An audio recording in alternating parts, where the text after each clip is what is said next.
14 years ago, in early December, I took what I think of as a fabulous picture.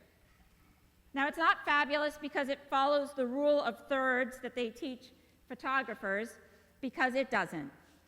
And it's not fabulous because of some sort of artistic or creative use of light, because I think it just is the normal light that we have hanging in the dining room all of the time. There's no special framing. I wasn't attentive to the background in the way that artists are. I didn't use an impressive camera. I think it was my phone. In fact, the picture doesn't have any objective artistic merit at all. And chances are that no one would think it was fantastic but me, but it is fantastic to me. The right half of the picture is just the edge of our dining room table littered with evidence that we had brought some of our Christmas decorations up from the basement, but hadn't yet gotten them all in place and the boxes stowed away. At the edge of the table, on the very end, there's also evidence that our then 3-year-old had decided to participate or to help in that particular 3-year-old way. Although other boxes are flashier and more interesting looking with pictures of ornaments on them, she had found her way into a small, plain, unlabeled, brown, battered cardboard box, maybe with our help. And inside that plain box, she discovered these old carved olive wood nativity figures. Someone had brought them back from the Holy Land at some point and gifted them to us. And so, in this fabulous picture, there's baby Jesus, lying asleep in the hay or awake in the hay, not in a distant land, but on our dining room table, possibly squirming like an actual baby instead of sleeping, since his arms seem to be outstretched, unless that's supposed to be hay instead of arms. It's a little hard to tell in olive wood. As expected, wooden Mary is kneeling next to wooden Jesus, with her wooden cloak up over the back of her head the way she always has it, and her hands lifted as if she's in prayer instead of just having given birth. And a little to the side, there are 2 other expected figures, a couple of stern-looking wooden wise men who are recognizable by their superior height, their tall, funny hats, and their wooden gifts that they hold in outstretched hands. The head of what looks like a cow is peeking in from the side. After that, though, our daughter moved in a less traditional direction. None of the other expected figures made it into the scene. There's no 3rd wise man. Good for her. Extra fabulous 3-year-old Bible scholar. The Bible never says how many of them there actually were. But also no Joseph, and I'm pretty sure he was there. No shepherds, no sheep, no donkey, no camel, no angels. In fact, most of the participants we expect to be there are noticeably absent. They were left forgotten unceremoniously in the brown box off to the side. But there are unexpected additions as well. Ridiculous additions, laughable additions she didn't find in that box, but had to have hunted all over the house to track down, because Elmo is standing between the 2 wise men, holding a brightly colored ball like a gift, and his orange counterpart Zoe just barely visible behind him, both in brightly colored plastic instead of wood from the Holy Land. And Ernie is right next to the manger, lifting up a pair of sunglasses and appearing to look one of the goofy hats of the wise men.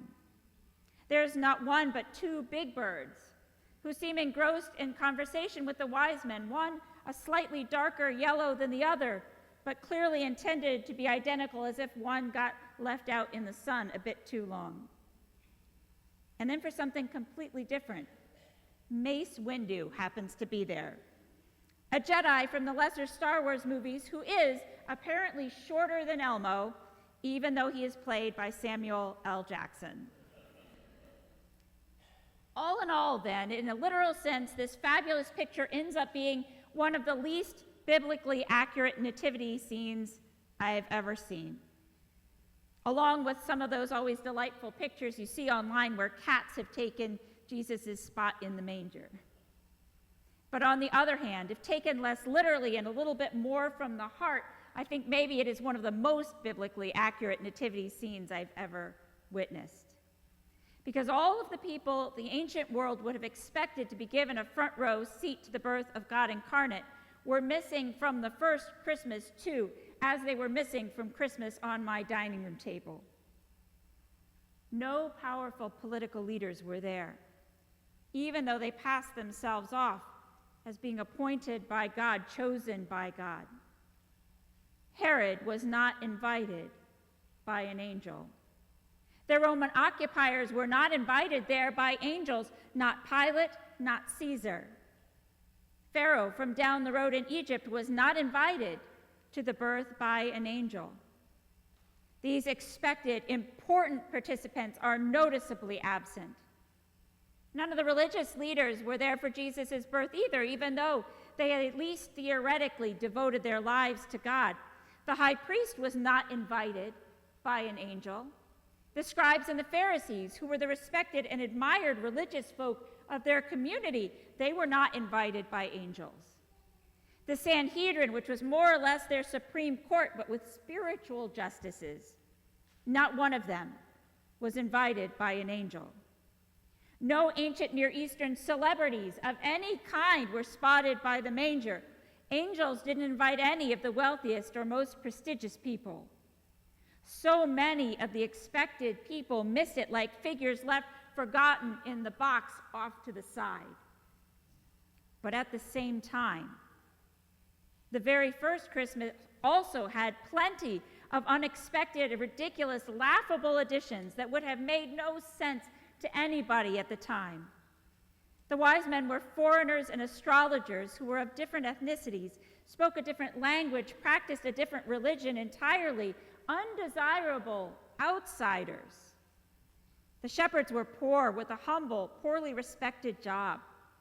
The sort of folks society tends to look down on or overlook entirely. Joseph was a carpenter from the middle of nowhere. Mary was almost certainly a teenager, and she had definitely gotten pregnant before she was married, in a time and place where that was simply not acceptable. The world would not have predicted that any of them would be chosen as eyewitnesses to or participants in the most important birth of all time. The world would not have even predicted that they would ever have occasion to meet each other, and yet they were invited. Angels came to them, or a star was put in the sky to lead them. And so there they were, unexpected, ridiculous, a bunch of nobodies and worse than nobodies, catching the first glimpse of God's presence in the world in this new and equally ridiculous way.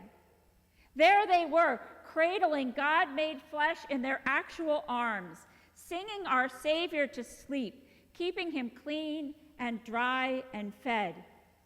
There they were, having the very first experiences of what it means to have Jesus in your life. These unexpected, unlikely invitations are such amazing news for us too. As all these years later, we are gathered around the manger again, because God has invited you.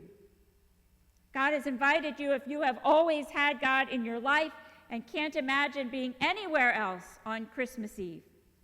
God has invited you if this feels like home and coming in these doors is comfortable. God has invited you if you are filled with Christmas spirit this year. But God has also invited you, even and especially if it seems to you like you might be the wrong person to be here. Even and especially if you feel like someone else is more properly expected. God has invited you, even if you are worried that there might not really be a place for you here, that you might not fit in. God has invited you, even and especially if Christians have made you feel unwelcome in God's name. God has invited you. God has invited you even if you don't always feel lovable or worthy on your own. God has invited you if you are struggling with anger or resentment. God has invited you if you have trouble sorting out how to love your neighbor in this particular moment. God has invited you if you'd really rather not have to encounter Jesus in the world's most vulnerable people. God has invited you if you are hurting or struggling or grieving or anxious. God has invited you if relationships that matter to you have turned out wrong. God has invited you if you are not certain you can make it through this holiday season clean and sober, or if this is in any way a particularly tough time of year. God has invited you if you don't really have your life together, if you've made mistakes or have regrets or have a past of one sort or another. We all have a past of one sort or another. God has invited you if you haven't made all the amends you might, if sometimes you aren't sure you can even call yourself a Christian, or if sometimes you're tempted to think you might be the only perfect Christian and others just can't live up to your standard. God has invited you if these doors felt intimidating to come in. God has invited you if you often don't pay much attention to God at all. And so God has invited you, whether you feel like the shepherd who belonged here all along, or like Big Bird or Mace Windu of the nativity scene. God has invited you, period. As you are, strengths and weaknesses, joys and sorrows. And God has invited me, and God has invited everyone sitting here in this sanctuary and everybody watching the stream from home and everyone in your family and workplace and neighborhood, each of us unexpected and unlikely and ragtag in our own way. And so here we are, gathered in the spirit like a mismatched nativity set, with all our quirks and our differences and our imperfections, gathered at God's call to thank God for this baby that can change our lives and make them better. Gathered to open our hearts and to welcome him in so he can heal us and redeem us. Gathered to let God's peace be born in us tonight and never go away. That extremely unconventional but oddly beautiful nativity that so beautifully captures the truth of our experience is all on the right side of that fabulous picture, and on the left side there is my young daughter herself, short enough to look the mismatched figures in the eye because the table came up to about her nose. And she is grinning ear to ear with her eyes squinted nearly shut with absolute delight over what she has created. And I am pretty sure that God is looking at us in just the same way tonight. All those years ago, God gathered an unexpected ragtag, even disreputable crowd together for a front row seat at a miracle. And still today, God gathers each of us as we truly are and makes us all into unlikely participants. And then God looks down on this birth. God looks down on this night. God looks down on the promise of peace and joy. God looks down on all of us unlikely folks gathered here together and gathered in spirit with absolute delight and absolute joy in the wondrous work he has done and is doing in and through us out of abundant, perfect, and compassionate love. Amen.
Lord.